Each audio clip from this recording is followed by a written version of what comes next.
Hello, everyone. Today, I'm going to tell you about a kid who got stuck in an orgasmic time loop. Meet Rob Crabe. The boy has a dream in which he is with a girl who has triple breasts. The boy's dream is interrupted by his mother, who suddenly appears in the room. Anna casts an awkward glance at Rob's wet underwear, asking him to throw the sheet in the laundry. The guy is going to school. Today is his big day, an interview for admission to Georgetown University. Anna doesn't know that Rob is already in the kitchen, talking to his father. He says it's time for the kid to put a newspaper on the bed. On the way to school, Rob picks up his friend Stanley. Lisa comes out of her house, ignores the boy, and leaves with her friends. According to Stanley, Lisa just drove him to ecstasy by telling him to do it, making him wonder where girls learn such things. Arriving at school, Rob and Stanley meet their friends, Gabrielle and her neighbor, Genius Arthur, who makes lesson plans for teachers for money. Rob and Gabrielle agree to watch a Smart Guys and Smart Girls show together in the evening, betting on their favorites. The girl even brought a couple of bottles of beer for the viewing. In the school corridor, they meet the volleyball team players. One of the athletes sprays Rob with a water pistol. It's piss. Even if everything dries up, the kid is afraid that he will smell like a skunk at the interview. Stanley took care of it by bringing his shorts. Distracted, Rob is invited by Stanley to go to the toilet to relieve tension. Angela goes to Rob because the boy is supposed to tutor students with poor grades, and she is one of them. Rob and Angela's tutoring session is only in a couple of days, but the girl asks to do it today since the test is tomorrow. Why does she invite him to her house in the evening? Rob refuses because today he and Gabrielle are watching the Smart Show, explaining that he is very busy. Stanley is sure that the girl wants Rob, so he tries to persuade his friend not to refuse Angela's request.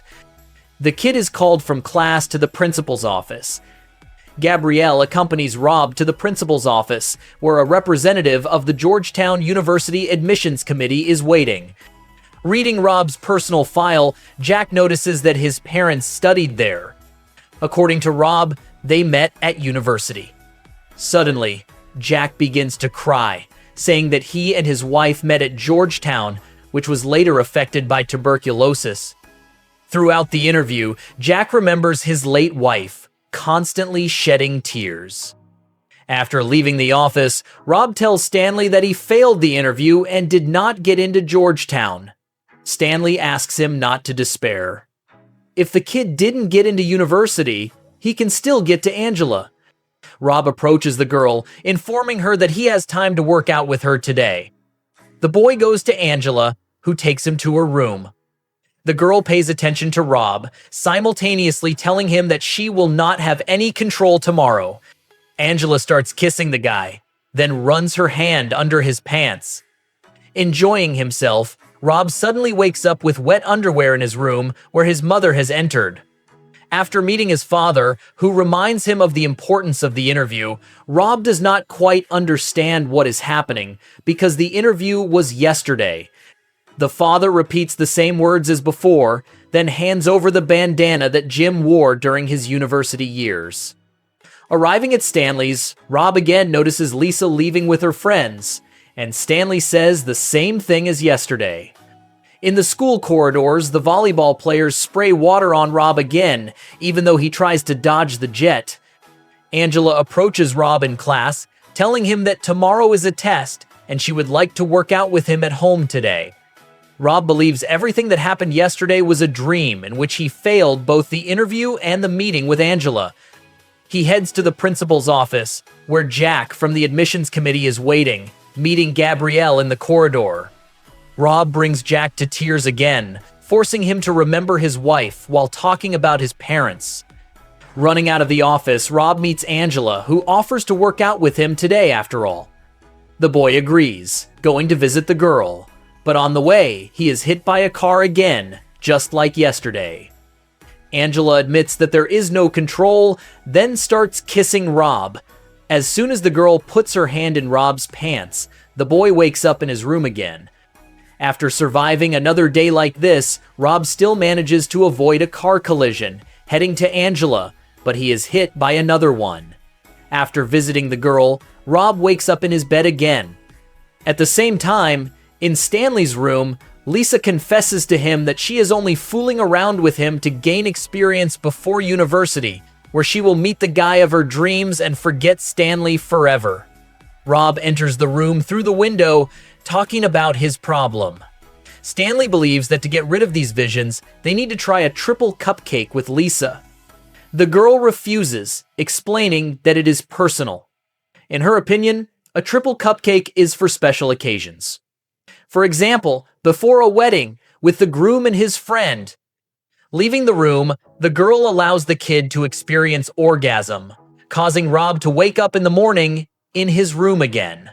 Deciding to test his guesses, Rob launches videos for people over 18, which he enjoys, then wakes up again in the morning on the day of the interview. Running to school, Rob searches for Gabrielle. The volleyball players spray water on him again. Snatching the toy, Rob breaks the gun into pieces, then suggests that they are non-traditional, which is why they can never win. The boys rush at Rob, who hides in one of the rooms, but they find him. Rob realizes he's trapped and puts his hand up to wake up again in his room. After meeting his friends, Rob brags that he is omnipotent. After sending them to school, Rob drives a golf cart into the building, slowed down by the attendant. The attendant threatens to tell the principal everything, to which Rob suggests taking advantage of the situation. Meanwhile, a girl tries to slip into class unnoticed. Rob stops her, explaining that the attendant has to report her for being late. She asks him not to tell, as she faces expulsion. Rob offers the girl to kiss the attendant so he won't tell anything. After that, Rob meets with his friends and calls them to follow him because he has an urgent matter. Entering a classroom, Rob grabs the teacher's breast. Describing that they are as hard as bricks, Rob asks Stanley if they look like silicone. In the dining room, Rob sits at the same table with the offender who beat him in 4th grade. He slaps Sally in the face, but she attacks Rob back. He is brought to the principal's office, with the police and Rob's parents already on the way. The principal does not let the kid use the toilet, so Rob sticks his hand in his pants, trying to relieve himself in his bed. When Rob hears the bell, he runs out of the principal's office. Stanley, noticing the police, accompanies Rob to the women's locker room, where he tries again, but nothing happens. Coming out of the stall, Rob meets Sally, who kicks him between the legs, causing him to wake up in his room. At school, Rob shows complete indifference, which excites his friends. Walking down the hall with Stanley, Rob meets Angela, who invites him to work out at her house in the evening. The literature teacher calls Rob to the principal's office for an interview again. After leaving the classroom, Rob does not find Gabrielle, who had been waiting for him in the corridor. After another failed interview, Rob goes to a friend who explains everything about Groundhog Day and why he keeps restarting the day. Gabrielle doesn't fully believe it, but asks Rob to tell her next time that Lincoln excites him. Then she would definitely believe him. The girl suggests contacting their 4th friend, Arthur. There, Rob is attacked by his grandmother. Gabrielle and Arthur's mom stand between the old woman and Rob. Arthur's mother rubs against Rob, forcing him to orgasm again. Rob goes to school, believing Arthur knows why he is stuck in the same time loop because of the screams of his crazy grandmother. It turns out that the old woman somehow put a curse on Rob, causing the time loop. The boy tells everything to his friends again and reminds Gabrielle about Lincoln to make her believe. Stanley believes this is a punishment for Rob so he can correct himself, deciding Angela needs to be confronted. Rob offers to visit her in the evening. Visiting her, Rob finds out Angela just wants him to do her homework. Rob believed the girl liked him, but after learning the truth, he leaves her. Next to Angela's house, Rob meets his father, who learned from Gabrielle that Rob failed the interview and went to Angela, so he comes to get him. They go to the hotel to see Jack together. Rob asks Jim why he wants him to study at Georgetown. According to his father, studying at the university was a turning point in his life. However, Jack is not sure that studying will have a positive effect on Rob as it did on him. Going for a drink, Rob notices a TV showing the Smart Guys and Smart Girls show. Returning, Rob says all he wants now is to be with Gabrielle. Together, they go to Gabrielle, where Jack and Jimmy help Rob get into her room through the window. The girl does not want to listen, trying to drive him away. But Rob stubbornly refuses to leave Gabrielle's room. From his stories, the girl learns how to make him disappear and wake up in his bed. He begins to undress. But at that moment, Gabrielle's father appears. In his presence, Rob confesses how much he likes Gabrielle, then goes to leave through the window. However, Gabrielle holds out her hand, offering to stay and watch the Smart Guys show. While watching TV, the couple kisses. Gabrielle admits she has loved Rob since 3rd grade and dreamed of him being her first man. They engage intimately, after which Rob is surprised that Gabrielle is still in the room. He realizes the time loop is finally broken, telling Gabrielle he is where he should be. Gabrielle says it should have been done a long time ago, and Rob goes to the 2nd round. This is where the film ends. Thank you all for watching, and see you soon.